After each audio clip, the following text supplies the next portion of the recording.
Assalamualaikum warahmatullahi wabarakatuh. Perkenalkan, kami dari kelompok C2 akan menjelaskan proyek kami yang berjudul Sistem Penghitung Kendaraan. Sebelumnya, perkenalkan nama saya Sugiri Satrio Wicaksono dengan NRP 15/2022-129. Lalu ada rekan saya, Raden Dika, 15/2022-113. Ada Keisha Maharani, 15/2022-096.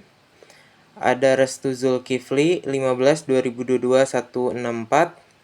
Yang terakhir ada M Dava Arashid 15/2022-249. Jadi proyek kami ini digunakan untuk mengecek apakah jalan ini teridentifikasi macet atau tidak. Kurang lebih untuk fungsi utamanya seperti itu. Selanjutnya akan dijelaskan oleh Restu untuk bagian code-nya. Nah, pertama-tama di sini ada codingan. Codingan yang pertama itu ada library. Library di sini ada 4, yaitu jenis masing-masingnya berbeda. Yang satu untuk yang pertama itu ada ultralytic untuk mendeteksi objek berbasis YOLO V8 yang kami pakai. Lalu CP2 untuk mendeteksi berbasis objek YOLO-nya. OS untuk berinteraksi dengan sistem operasinya. NumPy untuk komputasi numeric dengan array multidimensi. Lalu ada pet model dan video, yaitu untuk mengambil data hasil training dan mengambil video yang akan kita uji. Lalu ada validasi file, lalu ada model YOLO V8-nya, load model YOLO V8, lalu membuka video. Terus yang itu ada output video, lalu ada perhitungan kendaraan untuk berbagai jenis kendaraan. Di situ ada in-count 1 untuk mobil, in-count 2 untuk motor, in-count 3 untuk bus, in-count 4 untuk truk, in-count 5 untuk keseluruhannya. Lalu di sana ada roadbox, yaitu bonding untuk perhitungan kendaraan untuk berbagai jenis kendaraan. Yang pertama itu ada si X1, misalnya ada X1, Y1, X1, Y1, X2, Y2. Lalu ada tracker objek, yaitu variabel untuk menyimpan objek yang sudah terdeteksi beserta ID-nya. Lalu ada confidence threshold, yaitu threshold confidence itu untuk batas kepercayaan untuk deteksi objek. Dan ada frame count-nya untuk variabel melacak jumlah frame berturut-turut. Lalu ada centroid distance threshold, yaitu untuk jarak maksimum antara dua centroid untuk menganggapnya sebagai objek yang sama. Selanjutnya ada function hash cross road, yaitu fungsi untuk memeriksa apakah kendaraan melewati bounding box jalan. Di situ juga ada X1, Y1, itu ngambil dari road box-nya itu, dan CX itu ada centroid-nya. Lalu ada function draw road box, yaitu untuk menggambar kotak pembatas atau bounding box pada frame yang video guna menandai area yang dipantau seperti area jalan dalam sistem deteksi kendaraan. Kalau itunya yang CP2 rectangle-nya itu untuk menggambarkan persegi panjang pada gambar atau frame video. Lalu ada dev compute EOU, yaitu fungsi untuk menghitung EOU atau intersection over union antara dua kotak bounding box. Selanjutnya dilanjutkan oleh rekan saya, Raden Dika. Oke, baik. Selanjutnya saya akan menjelaskan mengenai yang pertama dari centroid, get centroid. Get centroid ini untuk mendeteksi dari objek ketika centroid itu berarti ada nilai titik tengahnya. Jadi ketika nilai titik tengahnya terdeteksi ada objek dalam sebuah kotak, nah itu akan mendeteksi objek dan meng-count atau menghitungkan sebuah objek yang terdeteksi. Nah, lalu ada compute centroid distance, itu untuk menghitung jarak antara dua titik centroid. Itu sebagai patokan bagaimana centroid yang terdeteksi pada objek. Lalu ada depth atau function untuk menghindari duplikat objek. Jadi sebenarnya pada program ini dideteksinya itu per frame. Jadi ketika ada objek yang terdeteksi otomatis, frame 1 dan frame 2 itu akan menyebut dua objek yang sama, yang seharusnya itu terhitung satu. Jadi kita kasih contoh, misalnya jika ada dalam satu frame itu hanya ada satu mobil, karena ada 2 frame, maka mobil tersebut terhitungnya 2. Nah, harusnya itu masih 1. Caranya gimana? Yaitu dengan memberikan sebuah ID pada setiap objek yang terdeteksi per frame-nya. Nah, selain itu juga untuk menghindari frame yang terus berkelanjutan, nah di awal tuh ada yang namanya itu buat memberikan jeda. Nah, ini berarti. Nah, ini kan cross vehicle set ini untuk menyimpan ID. Jadi si function yang ada di sini tuh disimpan pada dictionary di sini buat ID-ID yang terdeteksi apa aja.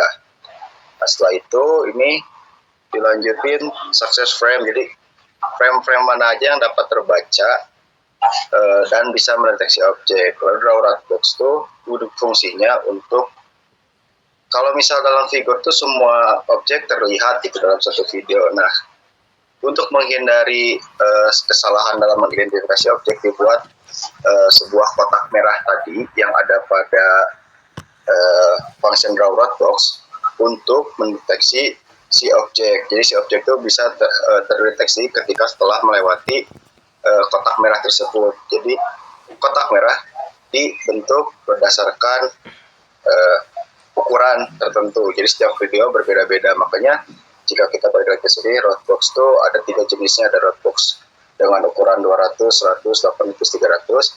200 menandakan X1 dan 100 itu untuk Y1. Jadi untuk sudut sebelah kirinya.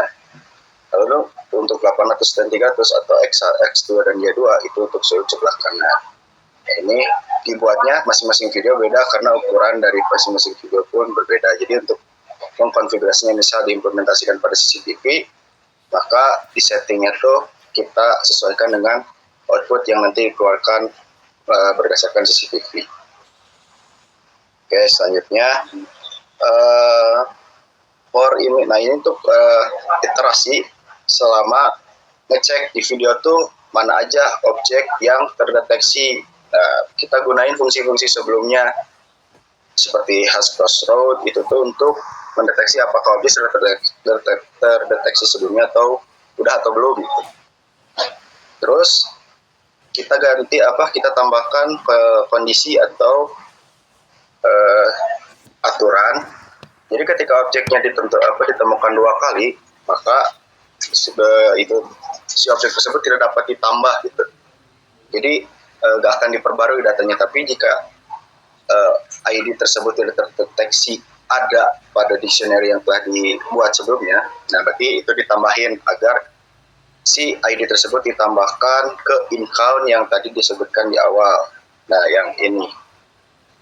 Jadi setiap kendaraan dapat terdeteksi khas, jadi tidak ada redundant atau duplikasi. Nah, ini buat pengidentifikasian kategori. Jadi jika car, maka in-count-nya menambah ke variabel car atau mobil. Terus motorcycle juga untuk motor. Pas buat bus, ya berarti buat bus, truk atau truck, berarti buat truk. Nah, ini untuk membuat si kotaknya tadi, si kotak merah. Ini frame berarti untuk mengupdate setiap frame-nya. Nah, untuk menjumlahkan, karena kan tadi ada in-count 1, in-count 2, dan total. Nah, ini ada total dari mobil, motor, bus, dan truk itu jumlahnya totalnya berapa gitu yang terdeteksi pada setiap arus lalu lintas. Nah, ini untuk menampilkan hasil pada gambar. Jadi terdeteksi di gambar itu kayak gimana. Nah, kita langsung aja uji coba dengan video kelima. Kita coba dulu video 6 dengan roadbox-nya juga X1 Y1 nya 200, 100, 80, 100. Oke. Kita tunggu sebentar.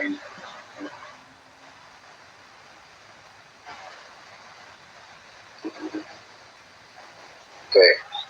Nah, ini jadi si kotak merah itu untuk mengidentifikasi setiap mobilnya. Nah, objeknya itu terdeteksi mobil 13, 11, 10. Jadi setiap mobil yang terlewat dan teridentifikasi oleh kotak hijau dan kotak merah, maka akan menambahkan. Jadi ketika selesai, maka output akan disimpan di output video pad. Oke, kita ganti lagi dengan video yang lainnya. Video 5 kita coba. Dengan roadbox yang sama. Oke, kita tunggu sebentar untuk membuat si data-data dan videonya.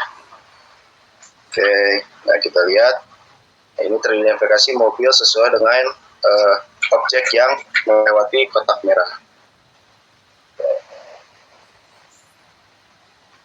Jadi sebisa mungkin si frame-nya itu tidak mendapatkan duplikasi. Jadi ketika objeknya masih ada dalam kotak merah, biasanya awalnya sebelum jika tidak ditambah logic atau aturan seperti tadi, itu akan terus berulang karena ibaratnya sistem atau mesin mengidentifikasi bahwa objek tersebut datang adalah atau objek baru.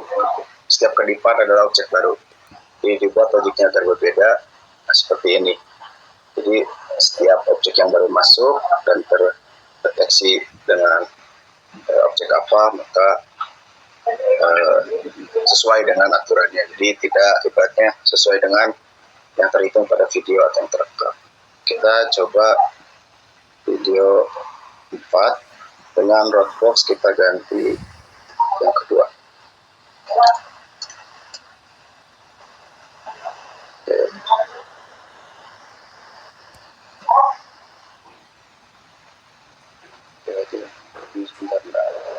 Ini jadi mobil sudah teridentifikasi ada 6 mobil sesuai dengan yang ada pada video. Namun yang harus jadi catatan di sini adalah kualitas video juga harus baik gitu. Jadi ketika kualitas videonya rendah, maka si kemampuan dari sistem ini mendeteksi sebuah objek itu akan berkurang gitu, tidak maksimal.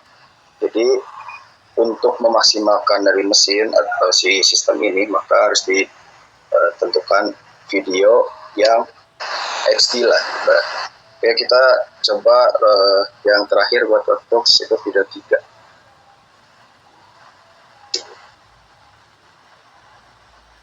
Oke.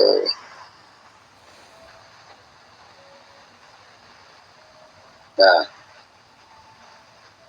jadi si kotak merahnya tersebut berbeda-beda. Jadi jika kita menggunakan roadbox yang pertama, yang khusus video 5 dan 36, itu tidak akan sama gitu ukurannya, karena ukuran dari video atau ya videonya itu berbeda sama si ukuran roadbox atau si kotak merah yang telah disetting kita. Oke, mungkin itu untuk simulasi dan penjelasan code-nya. Mungkin saya serahkan kembali ke Sugiri.